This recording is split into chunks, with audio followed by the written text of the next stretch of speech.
Assalamualaikum warahmatullahi wabarakatuh.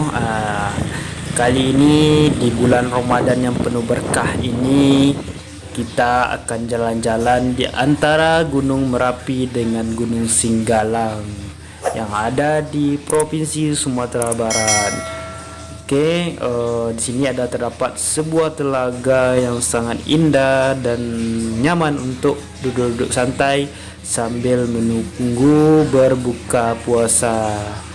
Oke guys, di sini terdapat pemandangan yang sangat indah yang disuguhi dengan kehijauan,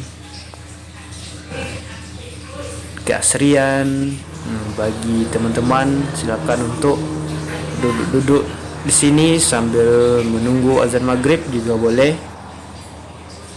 Di sini juga disediakan menu-menu atau makanan, tapi jangan lupa untuk like and subscribe dulu channel ini.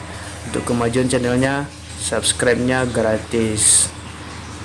Oke, jangan lupa to like, comment, and share.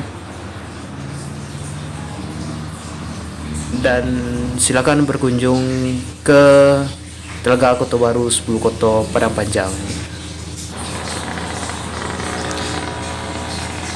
Ini viewnya di sini sangat menarik. Cuacanya juga cerah.